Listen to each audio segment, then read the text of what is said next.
செங்கரை கிராமத்தில் உள்ள காட்டுச்செல்லியம்மன் கோவில் பற்றி தாங்க இப்போ நம்ம பார்க்க போகிறோம். வாங்க வீடியோக்குள்ளே போகலாம். சப்போஸ் நீங்கள் பெரியபாளையம் வரீங்க அப்படின்னா கண்டிப்பாக இந்த காட்டுச்செல்லியம்மன் கோவிலை விசிட் பண்ண மறந்துடாதீங்க.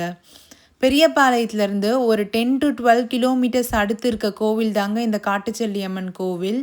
கோயிலுக்கு ஒரு 1 கிலோமீட்டர் முன்னாடியே இந்த மாதிரி போர்டு வச்சுருப்பாங்கங்க. ஸோ நீங்கள் ஈஸியாக ஐடென்டிஃபை பண்ணிக்கலாம்.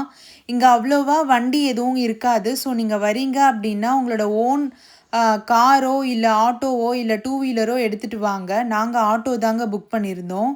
இந்த கோவில் வாரத்தில் 7 நாளுமே திறந்து தாங்க இருக்கும். காலையில் 6 மணிலேருந்து ஈவினிங் 6 மணி வரைக்கும் ஓப்பனாக தாங்க இருக்கும். 6 மணிக்கு மேலே இங்கே யாரையுமே அலோவ் பண்ண மாட்டாங்கங்க.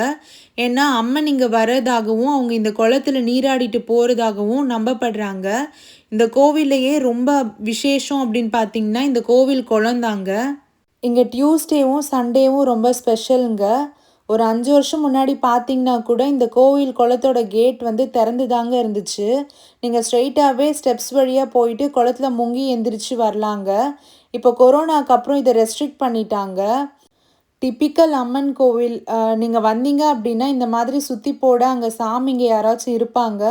அவங்கக்கிட்ட நீங்கள் லெமன் கொடுத்து சுற்றி போட்டுக்கலாம். அவங்க ஒரு 20 ருபீஸ் 30 ருபீஸ் அந்த மாதிரி கேட்பாங்க. சுற்றி போட்டுக்கிறது வந்து உங்களோட ஓன் விருப்பம் தாங்க. உங்களுக்கு வேணும்னா நீங்கள் சுற்றிக்கலாம், இல்லைன்னா அது உங்களோட ஓன் விருப்பம் தான். ஆக்சுவலாக லெமன் அவரு தான் மிதிக்கணும், ஆனால் நான் மிதிச்சிட்டேங்க. இங்கே அதிகமாக கல்யாணம் ஆகாதவங்க, குழந்தை இல்லாதவங்க தாங்க அதிகமாக வருவாங்க, வேண்டிக்குவாங்க. இந்த மாதிரி 5 வாரம் இல்லை 7 வாரம் இல்லை 9 வாரம் வந்து கண்டினியூஸாக வரோன்னு சொல்லிட்டு வேண்டிக்குவாங்க. அப்படி வேண்டுதல் வச்சுட்டு வரவங்க வந்து குடத்துல தண்ணி எடுத்து அவங்க மேலே ஊற்றிக்குவாங்க. ஊற்றிட்டு இங்கே அரச மரத்துக்கு கீழே வந்து பிள்ளையாரும் நாக சர்ப்ப சிலைகளும் இருக்குங்க. அதுக்கும் அபிஷேகம் பண்ணிவிட்டு மஞ்சள் குங்குமம் வச்சு விளக்கேற்றிட்டு அம்மனை கும்பிட போவாங்க. சப்போஸ் நீங்கள் அந்த மாதிரி எதுவும் வேண்டுதல் இல்லை அப்படின்னா அங்கே குடத்துல வந்து சும்மா தண்ணி எடுத்து மேலே தெளிச்சிட்டு கை கால் கழுவிட்டு நீங்கள் அம்மன் கோவிலுக்குள்ளே வந்துக்கலாங்க. இங்கே குடம் வந்து ஃப்ரீ தான். நீங்கள் கேட்டிங்கன்னா அவங்களே கொடுப்பாங்க. ஒரு 20 வருஷம் முன்னாடிலாம் அந்த குளத்துலேருந்து தண்ணி எடுத்து தாங்க பொங்கலே வைப்பாங்க. அந்த தண்ணி யூஸ் பண்ணி பொங்கல் வச்சாதான் அந்த பொங்கல் பொங்கும் அப்படின்லாம் கூட சொல்லி கேள்விப்பட்டிருக்கேன். பட் இப்போ எல்லாமே சேஞ்ச் ஆயிருச்சு. இந்த குளத்துக்கு அப்புறம் ரொம்ப ஸ்பெஷல் பார்த்தீங்கன்னா இந்த கொடி தாங்க. பொதுவாக கோவில் அப்படின்னாலே கோபுரம் இருக்கும். ஆனால் இந்த கோவிலுக்கு வந்து எந்த கட்டிடமும் கிடையாது. நிறைய டைம் கோவில் கட்ட ட்ரை பண்ணியிருக்காங்க. ஆனால் வந்து ஏதாச்சும் தடங்கள் வந்துருமாங்க. கோவில் செவருலாம் எழுப்பியிருக்காங்க. ஆனால் அது அடுத்த நாள் காலையில் பார்த்திங்கன்னா சரிஞ்சு விழுந்திருக்குமாமா. அதனால் அம்மனுக்கு வந்து இப்படி இந்த வேத கொடி கீழே இருக்க தான் பிடிச்சிருக்குன்னு சொல்லிட்டு கோவில் கட்டுற பிளானை வந்து ஸ்டாப் பண்ணிட்டாங்கங்க. நீங்கள் என்ட்ரன்ஸில் பார்த்தீங்கன்னா ஒரு 2 பில்லரும் அம்மனோட சிலையும் மட்டும் இருக்கும். மற்றபடி இந்த மொத்த அம்மனையும் கவர் பண்ணியிருக்கிறது இந்த வேத கொடி தாங்க. பொதுவாக மரம் அப்படின்னாலே அதோட ஏஜ் வந்து மேக்ஸிமம் ஒரு 100 வருஷம் 150 வருஷம் தான் இருக்கும். இந்த கோவில் வந்து 300 வருஷம் வந்து பழமையானது. நீங்கள் பார்த்தீங்கன்னா இந்த 300 வருஷமும் இந்த வேத கொடி தாங்க அம்மனை வந்து மேலே கவர் பண்ணியிருக்காங்க. இந்த அம்மனோட வரலாறு என்னன்னு இப்போ பார்ப்போங்க. ஒரு 300-400 வருஷத்துக்கு முன்னாடி இது மொத்தமாக அடர்ந்த காடாக இருந்திருக்கு. ஒரு 2 இருளர் வந்து பாம்பு வேட்டையாடுறதுக்காக இங்கே வந்திருக்காங்க. அப்போ அவங்க ஒரு வித்தியாசமான பாம்பை பார்க்குறாங்க. அந்த பாம்பை துரத்திட்டே போயிருக்காங்க. அது ஒரு புத்துக்குள்ளே போய் ஒளிஞ்சி இருக்குது. அந்த பாம்பை பிடிக்கலான்னு சொல்லிட்டு கைவிடும் போது அங்கே வந்து ஒரு அம்மன் சிலை வந்து தட்டுப்படுது அவங்களுக்கு. இப்போ நம்ம கும்பிடுற அம்மன் சிலை வந்து அந்த மாதிரி சுயம்புவாக உருவான சிலை தாங்க.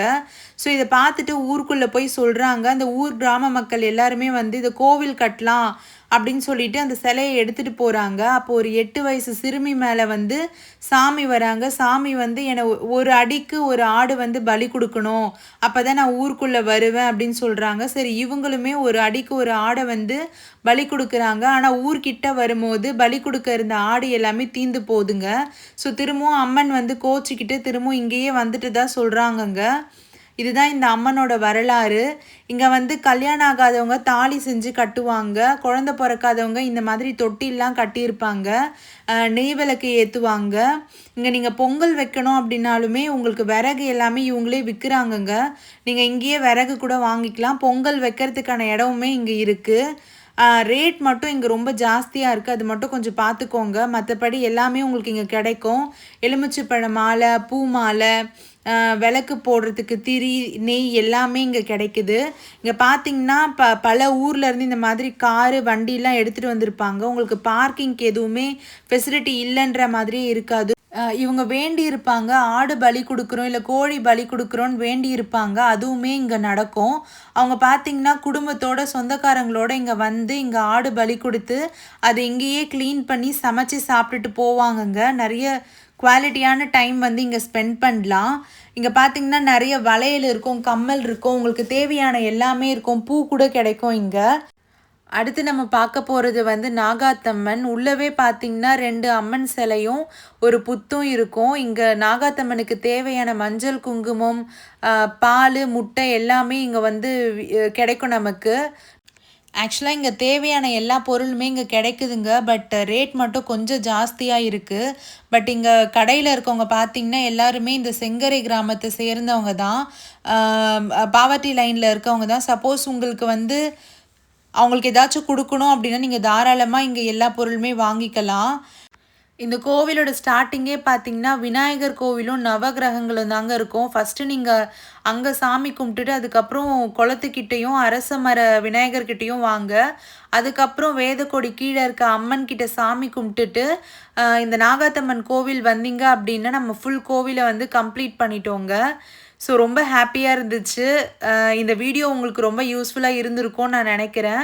ஸோ நம்ம இப்போ ஆட்டோவில் வீட்டுக்கு கிளம்பிட்டோம். இன்றைக்கி என்னோடய பர்த்டே. ஸோ வீட்டில் சின்ன கேக் கட்டிங், கோவில் விசிட், ரொம்ப ஹாப்பியான பர்த்டேவாக இது எனக்கு ரொம்ப அமைஞ்சது. உங்களுக்கும் இந்த இன்ஃபர்மேஷனை ஷேர் பண்ணதுக்கு எனக்கு ரொம்ப சந்தோஷங்க.